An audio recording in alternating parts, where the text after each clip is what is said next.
obviously it was a brilliant win for Arsenal, but I did not enjoy watching Nuno Espirito Santo's post-match interview. I did feel for him.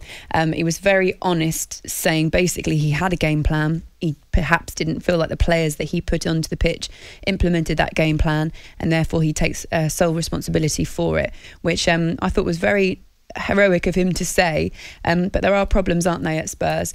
Super Sam, before we get really stuck into that, what are the headlines today? Yes, I'll go through some of the back page headlines, Laura. This is on the back of the Times. No for Nuno. Spurs are outclassed by rivals Arsenal. This is on the back of the Mail. North London turns red. The Spurs are put to the sword. Back of the Star, Santo clause. Nuno admits I gifted it to Gunners by picking the wrong team.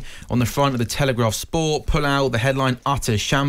Nuno under pressure after Spurs' Derby Day debacle. But Laura, I want to just read the beginning of Ian Ladyman's match report in the Mail. He says Arsenal's future under Mikel Arteta will not always afford them the luxury of playing big games against opposition as complicit and haphazard as this. This was a dismal North London derby performance by Nuno's team. Nevertheless, Arsenal were wonderful. Here at long last was a glimpse of the fearless, expansive and effective football Arteta has been promising to deliver. Now all the Spaniard has to do is deliver some more of it. It was only 3-1 to Arsenal in the end, but the margin felt bigger. It certainly felt more significant in terms of the direction of travel of both of these teams. Ali, I'll come to you on Spurs shortly.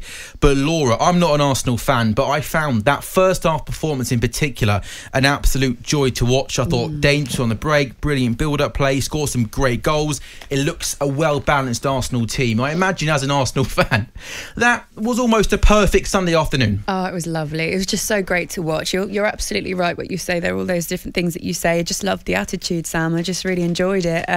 You only had to listen to Tony Adams doing the punditry on Sky when he was talking about that balance, and he kept going back to it. But it is the balance really that they've managed to strike and get into there.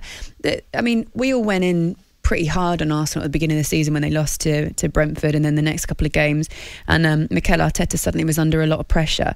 One thing that everybody did highlight quite rightly as well is that he didn't have his full squad. He was missing some really big players, and some of his players as well that you would want to be the leaders weren't really showing up. So now he's got those players back. Now it feels like there's a lot of balance in that side. But the thing that I think made me the happiest when you watch that performance was the attitude. They so wanted it, and they wanted it more than Spurs did. It wasn't just about the difference in quality in the sides, which I thought was massive that weekend. I just thought their attitude was spot on. And also one thing as well, Aaron Ramsdale has been the price tag has been quite heavy on him because before that move was even made, and it was touted around it was going to be 30 million for Aaron Ramsdale. I don't know a single person that thought that was money well spent, including a lot of people on the station. I even said, is it the right place to spend a lot of money? Is he going to be the starter? Since he's come in, he has just been absolutely brilliant. I don't think they've lost a game. I'm just looking, apart from the game that he started for Arsenal, I don't think they've lost one yet.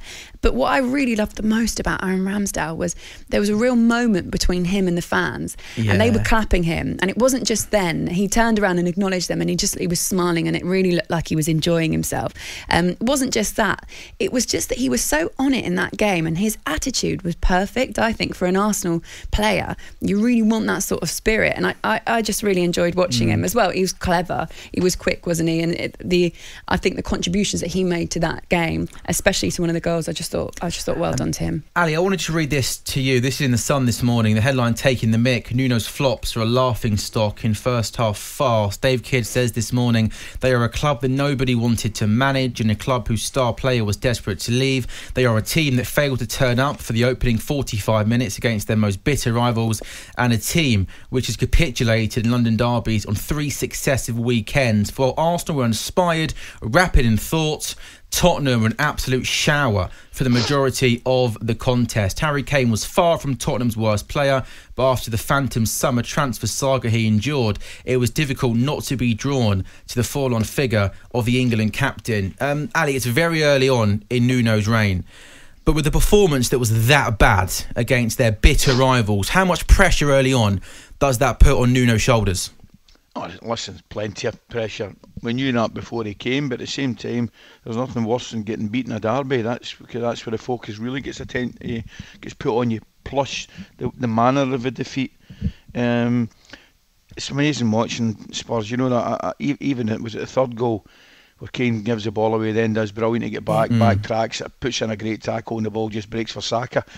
Everything just starts to go against you. Just wee things like that, but they just don't look anything. They just don't look at it. They don't look up. You know, they don't look up for it, which is the worst criticism you could level at them. They were just beaten by a better team who were pumped up and wanted the result more. But there is, it just doesn't look right at Spurs. You know what I mean? And I heard Sam. I think you said at the start that Nuno said he held his hand up. Maybe Wood just said he held his hand up and he picked the wrong team. I'm not sure about that. You know, I'm looking. What other team could he have picked? Really, I know there's.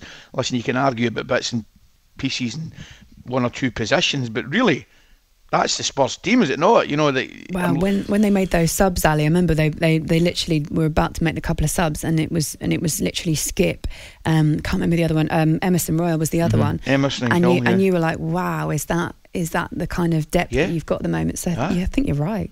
I mean, I'm saying I'm looking at that Spurs side. Okay, it can get beat in any game, but it should be putting in a better level of performance, particularly in the first half, where I thought they were completely overrun by an Arsenal side. You know, I wouldn't say they were rampant, but they were certainly right up for it. And a couple of the goals, one in the counter was Aubameyang's goal, I think, with brilliant finish, great run, great football, tremendous goal. Listen, they were just soundly beaten. I thought no other way to look at it. And of course, you're going to start asking questions. I mean, 3 games ago they were sitting. It was 3 games ago sitting top of the league, and now Arsenal, who were sitting bottom, now Arsenal are above them. And I don't know whether it's goals scored or whatever it is, but alphabetical order or something like that. I think the goals are the same, but they're sitting above them 10th and 11th. So wow, yeah, things can change that quickly, can't they? Wow. talkSPORT Breakfast with Laura Woods, Monday to Wednesday morning 6 till 10 on AM, on DAB, via the talkSPORT app and on your smart speaker. talkSPORT.